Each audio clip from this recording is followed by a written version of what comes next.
I'm recording this on February 27th, and at this point, it's pretty clear that I won't be able to release the closed beta this month after all. In retrospect, it was pretty unrealistic to think that I could debug months worth of revamp in just a few weeks, so I need a bit more time just to get everything working again. But I do want to keep my resolution to make at least some type of video every month, so I thought today I'd take a look at the planning side of things, because I've gotten a fair amount of criticism for the scope creep over the course of this game's development.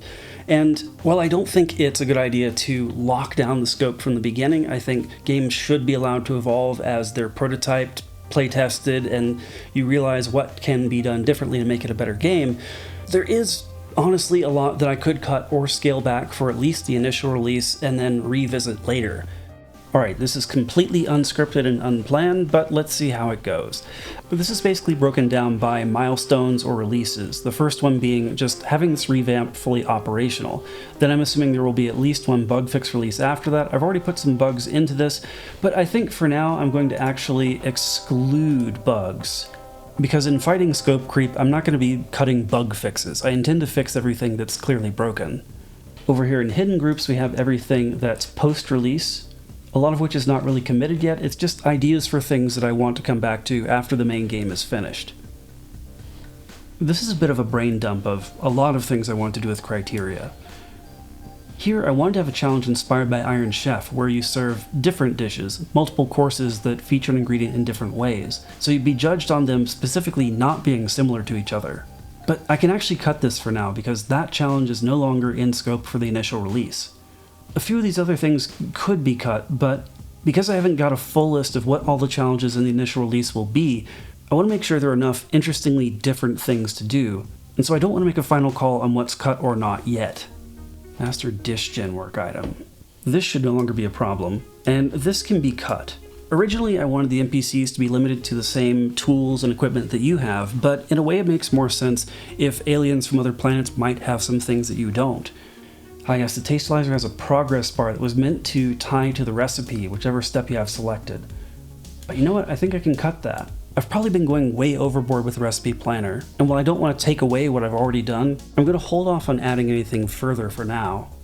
Mystery mode. This might be my first big cut. I've wanted to have this for a long time, the ability to play in an alien language, where you don't really know what's going on and you have to figure it out. That can be post-release, or potentially cut.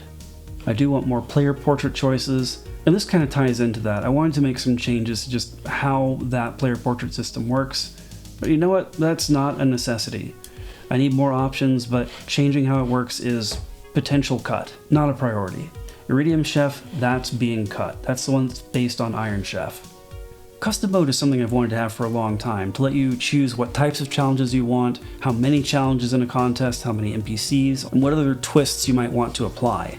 And I figured it would also help me with my testing, to let me just pick and choose from all the different things that can vary from contest to contest. So I am going to keep that one. Now the world judge and contest editors could actually be postponed.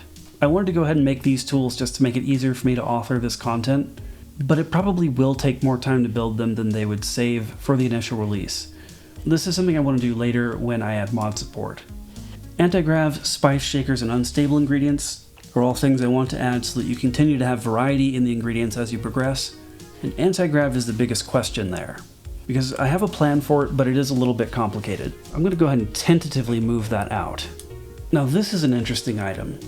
I didn't want you to serve a different dish to each judge to play on their individual preferences, and currently the game randomizes which dish goes to which judge to prevent that. But instead, I could just simply require that each of the 3 dishes is similar, with the big exception being that contest where I wanted each one to be different. If I'm writing the logic to compare similarity already, this would be a pretty trivial change to make. But on the other hand, I'm not sure it's desirable. I'm not sure if people will be happy about being penalized that they didn't make all their dishes exactly the same. It might take away from some of the frantic last-minute things that would have otherwise been fun. So I think for now, I'm cutting it.